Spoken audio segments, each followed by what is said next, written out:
You can tell when someone learned to love people through usefulness. The second somebody gets emotional, they stop listening and start trying to solve it.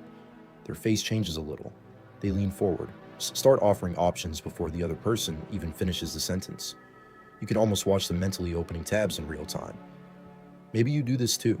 Someone you care about starts talking about their day, and before they even finish, part of you is already organizing it.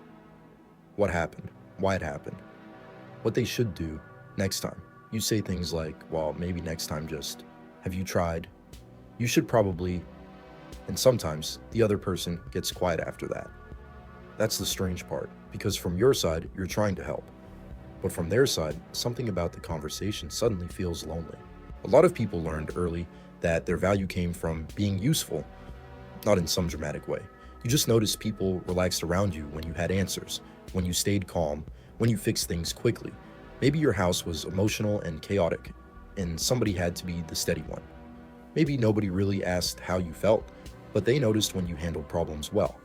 So after a while, competence became your relationship to love.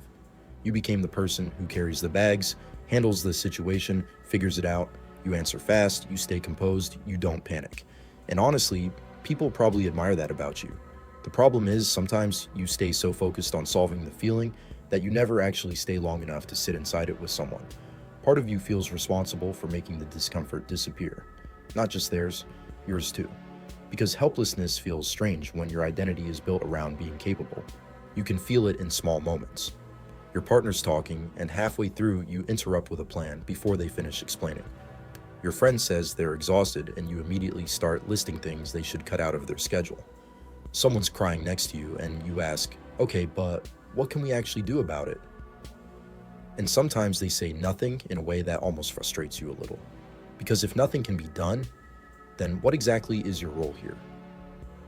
That's usually the deeper thing underneath it. The moment caring stops feeling actionable, a lot of people stop knowing how to stay emotionally present. So they move into management mode instead. You can watch it happen. Their posture changes, their voice flattens slightly.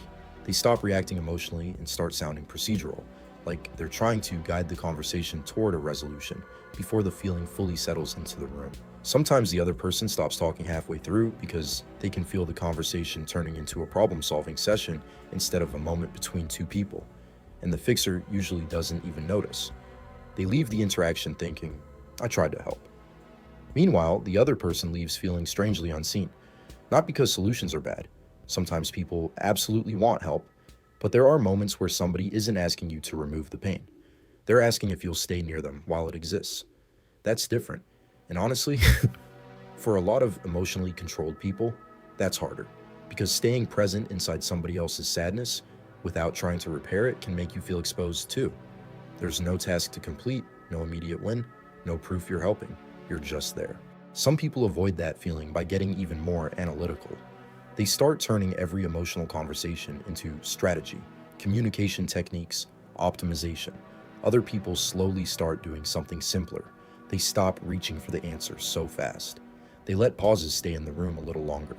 They ask another question instead of redirecting the conversation toward a solution.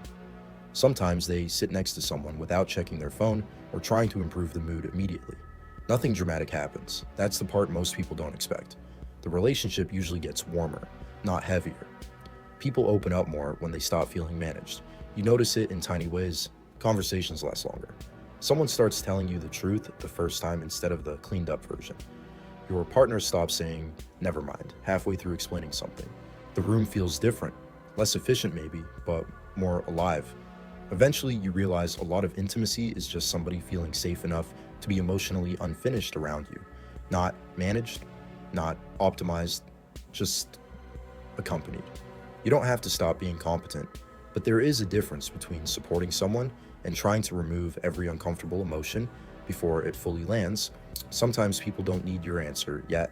Sometimes they need to see whether you'll still stay in the room once you realize you can't fix it.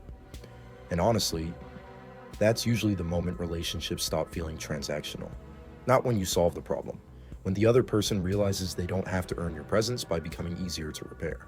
And after a while, something else starts changing too. You stop leaving conversations feeling weirdly responsible for everybody else's emotional state. You stop replaying the interaction on the drive home, trying to figure out whether you handled it right. You stop feeling pressure to keep every difficult moment moving toward a resolution. Sometimes somebody's upset and the conversation just stays unfinished for a while. And weirdly, that starts feeling more normal. Less like failure, more like being close to someone. That's the thing a lot of fixers never realize. Managing somebody else's emotions is exhausting partly because you're trying to carry two roles at once: the person in the relationship and the person supervising it from above. Eventually, you notice being emotionally present with someone actually takes less energy than constantly trying to stabilize the room, because you're finally inside the conversation instead of working on it from the outside, not as the repairman, just as a person.